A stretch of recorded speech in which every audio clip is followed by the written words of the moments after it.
Hey guys, कैसे हैं आप लोग। तो आज की वीडियो काफ़ी इंटरेस्टिंग रहने वाली है क्योंकि आज हम बात करने वाले हैं रिलायंस पे। रिलायंस के चार्ट के स्ट्रक्चर को समझेंगे कि कैसे इसमें एक बुलिश पैटर्न बना हुआ है और क्यों हमें अब रिलायंस को बाई करना चाहिए, जो कि काफ़ी टाइम से गिर रहा है और बहुत नीचे आ गया। और बाई लेवल में ये फर्स्ट साइन कैसे है वो हम समझेंगे, और पीछे भी ऐसा एक बार हो चुका है।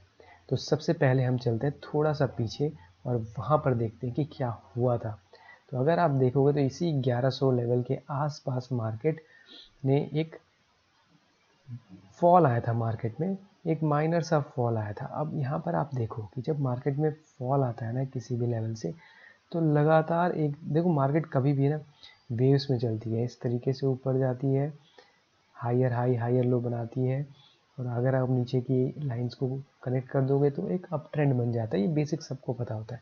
और नीचे भी जब गिरती है तो इस तरीके से गिरती है, और अगर ऊपर के जो हाईज उनको ज्वाइन कर दोगे तो आपका बन जाएगा कि डाउन ट्रेंड में मार्केट है। तो यहाँ पर आपको दिखाई दे रहा होगा कि कैसे मार्केट डाउन ट्रेंड में चल रही थी। तो होता क्या है, जो पिछला स्विंग हाई होता है ये बहुत इंपॉर्टेंट होता है। इस स्विंग हाई को जब यहाँ पर ब्रेक किया तो देखो मार्केट का स्ट्रक्चर कैसे चेंज हुआ है। अब ये चीज़ आपको समझ में आ गई इतनी। अब यहाँ पर फिर से अगर हम देखें करेंटली जो कि अभी पैटर्न बना हुआ है वो समझते हैं।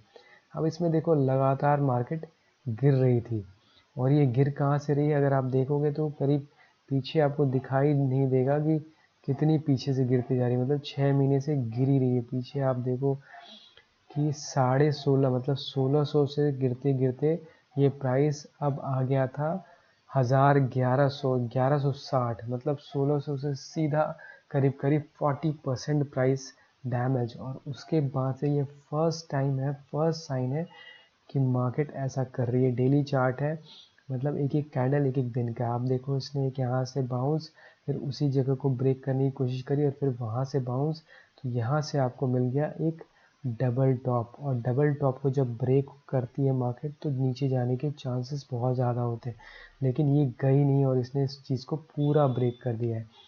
तो क्या बन गया यहाँ पर, मैं जो समझाने की कोशिश कर रहा हूँ, आप देखो लगातार एक ये बना रहा था। जैसे मैंने आपको बताया कि मार्केट जब डाउन ट्रेंड में होती है तो लगातार नए लोज बनाती है और इस तरीके से फॉलो होता है। यहाँ पर आप देखो एक नया लो बना, उसके बाद यहाँ देखो एक और नया लो बना, लेकिन इस नया लो बनने के बाद जब नया लो मतलब जो स्विंग्स आ रहे हैं, तो इस लो को इसने यहाँ पर ब्रेक कर दिया है और इसके ऊपर ये क्लोज कर गया। क्लोजिंग बहुत इंपॉर्टेंट होता है। अब ये कैंडल बहुत ही बुलिश है। आप देखो पीछे कितने भी कैंडल कितने भी बाउंसेस आए हैं, ऐसा कैंडल आपको कहीं भी नहीं दिखेगा।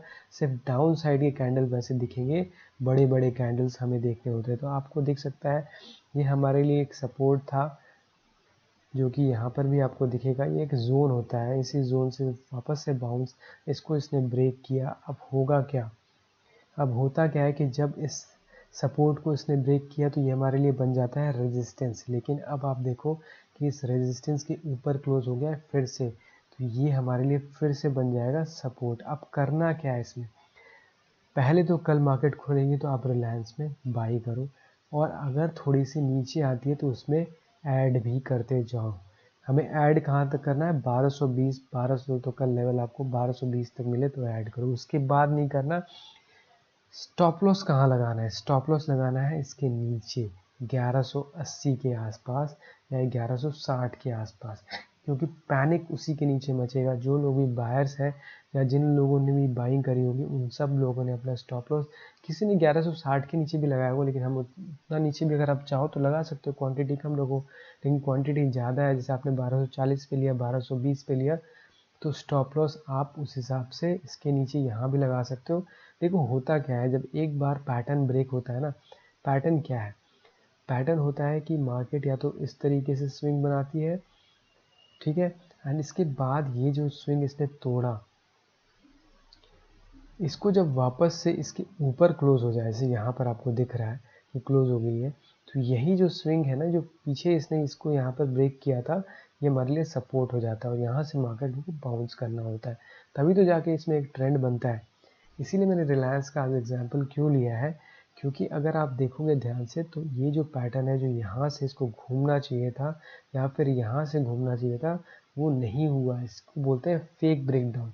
ब्रेकडाउन तो हुआ, जो पिछला आपका सपोर्ट था वो ब्रेक तो हुआ, तो जो लोगों ने शॉर्ट किया था उनका क्या हुआ, ये स्टॉप लॉस ट्रिगर कर गया। तो अब मार्केट का यहाँ पर ट्रेंड चेंज हो गया है। फर्स्ट साइन है कि रिलायंस हमें दे रहा है कि मार्केट अब ऊपर जाने के लिए रेडी है। अब इसमें हम एंटर करेंगे, नीचे भी एंटर कर सकते हैं, और अगर यहाँ भी आप एंटर करोगे तो नीचे आने पे एवरेज करना है, और इसको ऊपर जाए तो थोड़ा आप यहाँ पर निकाल सकते हो और बाकी होल्ड कर सकते हो। स्टॉप लॉस इसके नीचे फिर लगा दोगे, फिर मार्केट थोड़ी सी प्रॉफिट बुकिंग आती है, अगर इस जगह से फिर से घूमती है फिर ऊपर जाती है तो फिर आप अपना स्टॉप लॉस जो है वो रेज करके इसके नीचे लगा दोगे। तो इस तरीके से ट्रेडिंग की जाती है। तो मेरा आज का ये वीडियो बनाने का मतलब था, जो पर्पस था ये यही था कि आपको समझ में आ जाए कि एंट्री कैसे। बहुत सारे लोग बोलते हैं कि सर मार्केट गिर तो रही है, बट हमें समझ में कैसे आए कि मार्केट में एंट्री कैसे करनी है। तो एंट्री इसी तरीके से करनी होती है कि जो सपोर्ट एरिया है उसको जब ये ब्रेक कर रहा है, जैसे इस सपोर्ट एरिया को ये देखो यहाँ पर, यहाँ से बाउंस कर रही थी ना मार्केट बार बार, जहाँ से मार्केट बाउंस करती है वो होती है हमारे सपोर्ट। लेकिन जब उसको ब्रेक कर जाए, एक बार के लिए ब्रेक कर गया, तो जिन लोगों ने भी शॉर्ट किया उन सब लोगों ने इसके ऊपर अपना स्टॉप लॉस लगाया होगा, उनके स्टॉप लॉस हो गए ट्रिगर। अब उनके स्टॉप लॉस ट्रिगर हो गए तो ये जो सपोर्ट है जो पहले ब्रेक हुआ था, ये जो सपोर्ट एरिया है यही बन गया रेजिस्टेंस, और रेजिस्टेंस को जब इसने ब्रेक किया तो फिर से वापस ये बन जाता है सपोर्ट। तो होगा क्या, अगर हल्की सी भी इसमें नीचे आएगी, डिप आएगा तो लोग बाई करेंगे और इसको फिर से ऊपर ले जाएंगे, और फिर यहाँ से एक ट्रेंड बन जाएगा, नया ट्रेंड, जो मैंने अभी पीछे भी आपको दिखाया कि कैसे मार्केट में ट्रेंड चेंज होता है।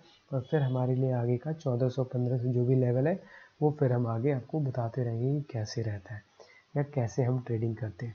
तो ये बेसिक तरीका होता है ट्रेड करने का। अगर आप पीछे भी देखोगे तो रिलायंस में से इतना भयंकर फॉल क्यों आया, क्योंकि अगर आप यहाँ पर देखोगे तो ये हमारे लिए एक सपोर्ट था जहाँ से मार्केट बार बार बाउंस कर रही थी, बार बार यहाँ से मार्केट बाउंस हो रही थी, तो सब लोगों ने अपना स्टॉप लॉस इसके नीचे रखा था। अभी सारे स्टॉप लॉस इनके ट्रिगर हुए, इसीलिए मार्केट में इतना तगड़ा फॉल आया। अब जब वापस से इसको रिकवर करके इसके ऊपर जब ब्रेक करके चला जाएगा तो फिर से इसमें एक बाइंग आएगी। तो इस तरीके से बाइंग और सेलिंग होती है, और यही रीज़न है कि जिसकी वजह से मार्केट ऊपर या नीचे होती है। तो आई होप अब आपको क्लियर हो गया होगा। पहला हमारा रेजिस्टेंस आएगा 1300 पे, एंड 1300 के ऊपर फिर हम सीधे देखेंगे 1450। तो अगर हम यहाँ पर एंटर करते हैं तो पहले हम 1320 के आसपास इसमें अपनी प्रॉफिट बुकिंग कर लेंगे, क्योंकि हमारे लिए यही रेजिस्टेंस है, जो कि फर्स्ट आप देख सकते हो यहाँ पर एक डबल टॉप मतलब बोलते हैं इसको, कि डबल टॉप मतलब डबल स्विंग्स यहाँ से आपको दिखाई दे रहे हैं। तो यहाँ से अगर ऊपर जाएगी तो यहाँ पर अगर इसने थोड़ा सा तकलीफ हुई या इसके ऊपर जाने में दिक्कत हो रही है तो आप यहाँ से एग्जिट भी कर सकते हो, और वापस एंटर करोगे जब इसके ऊपर निकलने लग जाएगी तो फिर से री एंट्री भी कर सकते हो। तो इस तरीके से ट्रेडिंग करी जाती है, स्विंग ट्रेडिंग इस तरीके से करते हैं। तो आई होप अब आपको क्लियर हो गया होगा कि मैं क्या समझाना चाह रहा हूँ, क्या बात करना चाह रहा हूँ। तो बाकी के स्टॉक्स पे आगे की वीडियो में बात करेंगे। आज की वीडियो को यहीं तक रखते हैं, मिलते हैं आपसे अगली वीडियो में। तब तक के लिए take care, see you, bye.